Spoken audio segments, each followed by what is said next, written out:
번째 뉴스 가보죠. 순식간에 11대 쾅쾅입니다. 자, 출근길 정말 끔찍한 사고 직접 보시죠. 자, 가만히 있는 택시. 그런데 갑자기 쾅! 어이구. 어이구야. 또 붕 하더니 계속 돌진. 안 돼. 멈춰. 아이고. 멈춰. 쿵. 안 돼. 또 쿵. 멈춰. 또 쿵. 이거 도대체 뭐야 이거? 이거 이 연쇄 추돌로 모두 11대 차량이 파손됐습니다. 자, 이 기자 도대체 왜 무엇 때문에? 네, 이 첫 충돌이 있었지만 멈추지 못하고 잇따라서 다른 차량들까지 들이받은 걸로 보이는데요. 지난 9일 아침 8시 20분쯤 대구 중구의 서성내 거리에서 발생한 11중 추돌 사고입니다. 이 택시가 앞서가던 소형 차량을 추돌한 뒤에 그대로 중앙선을 넘어서 반대 차로에 있던 차량 11대를 잇따라 들이받았는데요. 이 사고로 인해서 차에 타고 있던 15명이 다쳤고 이 중에 5명은 허리와 관절 통증 등을 호소해서 병원으로 옮겨져서 치료를 받았습니다. 이 경찰은 CCTV와 블랙박스 화면 등을 토대로 이 택시 운전자와 피해자, 목격자 등을 상대로 해서 정확한 사고 경위를 조사하고 있습니다. 그렇군요. 자, 두 번째 뉴스 가봅니다. 차량 덮친 땡땡땡입니다. 갑자기 차로 날아든 물건의 정체 영상으로 확인하시죠. 잠실에 갓길 세운 차량. 그런데 바람이 쉥 붑니다. 자, 갑자기 입간판이 나 간다 하면서 쾅! 결국 저렇게 쉿 바람을 타고 쑥 오더니 쾅! 부동산 벼락을 맞았습니다. 양 변호사님, 예. 이거 공인중개사 사장님한테 보상을 받아야 될까요? 그래야 될 가능성이 대단히 높죠. 기본적으로 소유자거나 아니면 빌려서 쓰고 있다거나 이 물건을 점유하거나 관리하는 사람이 책임이 있습니다. 법적으로 아예 책임이 있다고 조문까지 못 박아져 있고요. 게다가 저거 보니까 이렇게 이동하기 쉬우려고 바퀴가 달린 것 같습니다. 그러면 더더군다나 단단히 고정을 시켰어야 하죠. 뭐 영상이 저렇게 찍혔으니 어떡하겠습니까? 이게 손해배상을 하셔야겠네요. 그렇군요. 자, 또 다른 영상 보시죠. 자, 고속도로 지금 달립니다. 그런데 오른쪽 트럭 주목해 보세요. 저 원지 저게 쏟아지는 건 아니겠죠? 설마 철판 코일? 안 돼. 와, 지금 풀려가지고 지금 코일이 그냥 이게 무슨 대굴대굴 구릅니다, 승희 의원님. 이게 혹시 앵커 저게 몇 톤인 줄 아세요? 모르죠, 제가 어떻게 알아요? 24.6톤이래요. 어쩜 좋아. 저거 그냥 부딪히면 자동차 그냥 짜부 됩니다. 짜부. 그냥 납작하게. 짜부 말고 또 다른 표현 없을까요? 납작하게. 예. 풍경 그냥 있는 사건 반장. 굉장히 절대로 그 그냥 자동차를 운전하는 분들에게 심각한 영향. 제가 오죽했으면 사투리를 쓰고 오죽했으면 비속어를 쓰겠어요. 저게 갑자기 서는 바람에 자동차가 갑자기 정차하는 바람에 그 막 좀 묶여 있던 게 약해져서 옆으로 떨어졌는 거잖아요. 저게 풀렸어요. 네, 풀려서 지금 자동차가 앞으로 가는 가속도 때문에 쭉 이렇게 달려 올라가는 건데 다행히 사망한 사람은 없다고 보는데 다행이네. 저도 고속도로에서 이렇게 그 쇠판이라고 하죠. 그게 자동차로 한번 날라온 적이 있거든요. 진짜요? 예. 그거 사실 아무런 잘못이 없는 거잖아요. 저 옆에 운전하는 분들 무슨 잘못이 있겠어요? 반드시 제대로 고정하시기 부탁드리겠습니다. 고정해야 한다는 점을 꼭 기억하시기를 부탁드리겠습니다. 알겠습니다. 자, 다음 뉴스 또 이어가죠. 아까는 없었는데 점점점. 자, 한국인이 일본 여행, 지금 일본 여행 이게 코로나 입국 제한이 풀렸지 않습니까? 그래서 일본 여행을 갔는데 이런 일이 벌어졌다는 겁니다. 직접 확인해 보시죠. 자, 일본 숙소를 체크인하고 나서 놀다가 다시 집에 딱 돌아왔더니 숙소에 저렇게 떡하니 걸린 우길기, 그리고 옆에는 덴노 헤카 반자이, 천황폐하 만세. 아니 세상에, 원래 있던 것도 아니고 나갔다 돌아왔더니 이거 혹시 나보라고 걸어놓은 거? 자, 소장님, 이거 네. 무슨 B&B 그걸로 일반 가정집에 숙소를 잡은 건데 그랬더니 이거는 다분히 의도적인 것 같은데요? 네, 너무 기분이 나쁩니다. 네, 이거는 뭐 한국인인 거 알고 일부러 우길기하고 천황폐하 만세라는 거는 이거는 우리 민족의 어떤 자긍심과 아픔과 역사를 건드는 거잖아요. 왜 이런 행동을 하는지 알 수가 없고요.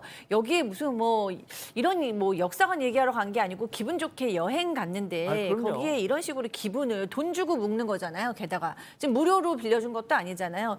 아, 여기에 대해서는 우리가 뭐 이런 얘기를 해야 될지 모르지만 저 숙소에 대해서는 약간 평점에 대해서 댓글도 좀 달고 우리 한국인들은 오지 말란 얘기니까 안 가야 되지 않을까라는 예. 생각이 듭니다. 진짜 뭐 소장님 말씀대로 저 집 누구 집인지 몰라도 블랙리스트에 좀 올리는 게 좋겠다는 생각이 드네요. 자, 다음 뉴스 이어가죠. 당신이 잠든 사이에 점점점. 일단 제목은 되게 로맨틱한데요. 이게 무슨 일일까요? 영상으로 확인해 보시죠. 자, 주말 오전 PC방 한 손님 책상에 저렇게 엎드려서 자고 있는데 이때 다른 손님이 싸고 옵니다. 제 자네. 자, 카운터 한번 슬쩍 봤어요, 지금. 슬금슬금 다가갑니다. 제발 그러지 마. 안 돼! 지갑을 쏙 들더니 득템. 그러고는 보무도 당당히 퇴장. 아, 보람차다. 하듯이.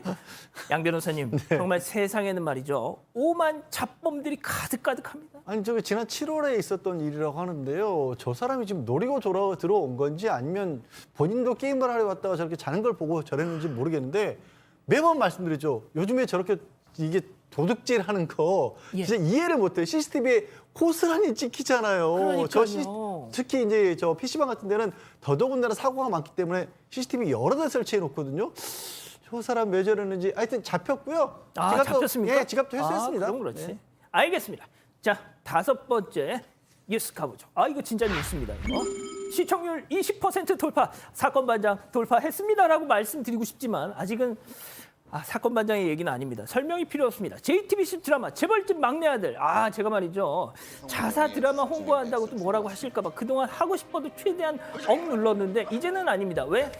올해 방영된 모든 방송사의 주중 미니 시리즈 중에 시청률 20%를 넘은 유일한 드라마라면서요? 맞습니다. JTBC 금토일 드라마 재벌집 막내 아들인데요. 이 시청률 20%대에 올라섰습니다. 말씀하신 대로 올해 방영한 미니 시리즈 중에서는 가장 높은 성적을 내고 있는 건데 이 시청률 조사기관인 닐슨코리아에 따르면요. 어제 방송된 재벌집 막내 아들 11회의 시청률이 이 전국 유료 가구 기준 시청률 21%, 수도권 시청률 23%를 돌파했습니다. 어우, 야. 자체 최고 시청률을 경신한 건데요. 앞서 JTBC에서 방영된 부부의 세계와 스카이캐슬에 이어서 역대 시청률 3위에 들었습니다. 예. 다 얘기한 거예요? 예. 진짜. 야, 진짜 제가 다시 한번 말씀드립니다. 이것도 막 하면 쟤네들 또 지들 방송사 또 막 그냥 드라마라고 또 막 아닙니다. 진짜 이거는 정말 장난 아니라면서요, 소장님. 네. 소장님 봤다 안 봤다? 당연히 봤다. 당연히 봤다일 정도가 아니고 저는요. 제가 실시간으로 드라마를 기다렸다가 실시간으로 본 게 기억이 어렸을 때 빼놓고 기억이 없을 정도예요. 진짜? 저 기다렸다가 봤어요. 어저께도 10시 반 딱 들어갔고. 근데 일단 너무 흥미로워요. 한 회도 정말 긴장을 늦출 수 없게 해서 너무 흥미롭고 송중기 씨야 뭐 연기 잘하는 거 알고 있었는데 이성민 씨는 연기의 신인 것 같더라고요. 네.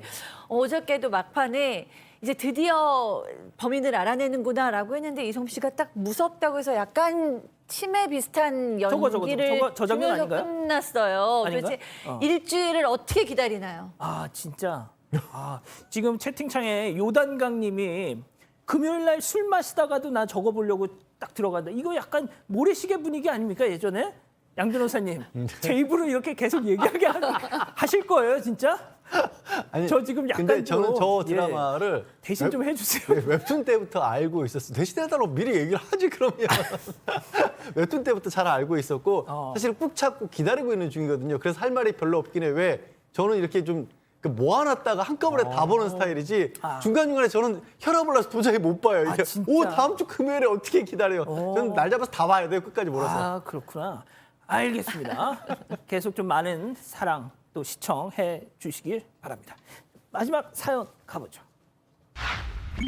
고마워하면서 잘해라. 너 정말 나한테 고마워하면서 잘해라. 어떤 사연일까요? 이 전 남친들을 자꾸만 언급하는 아내의 심리를 모르겠다 이런 남편의 사연인데요. 일단 이 둘은 결혼한 지 5년 차 된 부부입니다. 그런데 이 아내가 그전엔 그러지 않았는데 출산한 이후부터 부쩍 전 남친들을 자꾸만 언급을 한다는 겁니다. 그런데 이 아내가 말하는 전 남친들이 뭐 의대생부터 펀드 매니저, 건물주, 그냥 부잣집 아들까지 면면들이 굉장히 화려한데요. 뭐 이들 중에 누구는 자신을 죽자고 따라다녔다 이런 얘기까지 한다는 겁니다. 이 듣다 못해서 남편이 전 남친 얘기는 좀 안 했으면 좋겠다 이런 얘기를 했는데 그런데도 이 아내는 너보다 훨씬 좋은 조건의 남자들 만났지만 당신과 결혼한 거다 고마워하고 앞으로 잘해라 이렇게 얘기를 했다는 겁니다. 사실 이 남편도 지금 대기업에 다니고 있고 이 전 남친들이랑 비교해도 무시당할 조건은 아니라고 본인이 얘기를 하는데 혹시 자신이 아내를 서운하게 한 게 있나 싶어서 더 잘하고 가사도 많이 해봤지만 그래도 여전히 전 남친 얘기들을 한다고 합니다. 아내의 이런 심리를 알 수가 없다면서 남편이 사연을 올렸습니다. 자, 그렇군요. 자, 기다리고 기다리셨던 푸처 핸즈업 타임. 우리 가족 여러분들도 채팅창에 OX로 함께 참여해 보시죠. 자기야, 내가 왕년에 만났던 남자들 지열이 오빠 알지? 지금 변호사 됐어. 방송에도 나와. 야, 재현이 오빠 있거든? 그 사람 건물주 됐어. 자기 나한테 정말 잘해야 된다. 충성해야 돼. 정말 동그라미. 자기들 얘기 나왔다고 또 동그라미. 아우 진짜. 알겠습니다. 이번엔 남편입니다. 그래 그 변호사 그 건물주 여자 좋아하게 생겼더라. 자 좋아. 중요한 게 뭔 줄 알아? 그 남자들 너랑 결혼하지 않았다는 거. 오케이. 자. 이 X. 죄송해요. 저 이거였어요. 잘못 그렇습니다. 들었어. 예. X. 네. 남편 입장. 좋습니다. 이거 성대결로 가나요? 이거 싹 깔렸어요. 자, 일단 승현이부터. 저는 그냥 그 왜 동그라미를 했는가 하면 제가 이 여성분의 마음을 저와 같은 마음이었을 것 같아요. 무슨 말인가 하면 저 임신하고 출생하고 난 다음에 5년이 지나면 저도 그런 생각 들었는데 젊을 때하고 좀 달라지면 어떤 느낌이 드는가 하면 남편이 혹시나 나한테서 떠날까 봐 떠나는 게 두려우면 어떤 느낌이 드는가 하면 막 네 자랑하고 싶은 거예요. 막 자랑하면서 야 나는 이런 것도 있고 이런 것도 있고 이런 것도 있는데 나 나하고 결혼했으니까 너 꼭 나 좀 잡아줘. 혹시 옛날에 진달래꽃 죽어도 아닌 눈물 흘려오리다. 고등학교 밑줄 쫙 A, 불비 이런 거 나오잖아요. 그러니까 나 정말 좀 더 사랑해줘. 나 꼭 좀 사랑해야 된다. 정말 떠나지 마라는 반어적 표현 아닌가 그렇게 생각합니다. 자, 양 변호사님도 마저 들어보죠. 저도 저 의견에 어느 정도 공감하고요. 약간 아내분이 저는 산후 우울증 같은 걸 겪고 있는 게 아닌가 하는 생각에서 사실 적극적으로 이 아내의 편을 든다기보다 남편이 그냥 잘해주는 걸로 끝날 문제는 아닌 뭔가 아내분이 좀 심각한 결핍을 느끼고 있는 것 같아요. 왜냐하면 저렇게 비교하는 말을 일반적인 심리 상태에서 저는 할 거 아니라고 보거든요. 진짜로 멀쩡한데도 저런 얘기하면 저는 차라리 헤어지라고 할 거예요. 그렇구나. 자, 이 남편이 사연자가 했던 얘기가 그겁니다. 도대체 옛날 남자를 얘기하는 내 아내 심리 이게 도대체 뭐냐, 소장님. 그러니까 뭐 제가 생각했을 때는 뭐 그런 심리는 사실 이런 얘기 전 많이 들어요. 나 옛날에 나 옛날에 나 그런 사람도 사귀었었고 그런데 당신이 나한테 잘해야지 뭐 이런 경우도 있고 농담식으로 하는 경우도 있는데 그러니까 그만큼 이렇게 결혼 생활을 하다 보면 어쩔 때는 좀 힘들 때도 있고 이제 젊음이 가슴에 대한 좀 이제 뭐라 그럴까 그리움도 있고 그다음에 남편이 나한테 더 잘해줬으면 나 이렇게 괜찮은 여자였거든. 나한테 좀 잘해줘. 우리 승희 의원님 얘기하신 것처럼 그럴 수도 있고 그래요. 근데 이거를 예를 들어서 농담식으로 얘기하는 건 몰라도 계속해서 이렇게 뭐 옛날 남자 1번 남자는 어떻고 2번 남자는 어떻고 3번 남자는 어떻고 이러면 그 남편은 진짜 어떻게 살겠어요. 그 얘기 꼴보기 싫어가지고. 그래서 저는 X했습니다. 자, 이 기자 본인 생각 더하기 우리 가족 여러분들의 생각. 네, 이 아내분이 출산 후에 갑자기 이러신다는 걸 보니까 좀 자존감이 지금 많이 떨어져 있는 상황인 것 같긴 한데 그렇다고 해서 이런 식으로 옆에 있는 사람을 깎아내리면서 과거 얘기를 들먹이면 그건 본인한테도 별로 좋지 않을 것 같아서요. 그런 마음에 저는 X를 선택을 했습니다. 그 아이맘두님은 잘난 전 남친이랑은 결혼 왜 못했을까라고 말씀하셨고요. 그런데 또 강보리님은 데려갔으면 여왕님처럼 모시고 살아야지 애 낳는 게 얼마나 힘들었으면 저럴까라고도 말씀을 하셨습니다. 아직 안 끝났습니다. 이거 눌러주세요.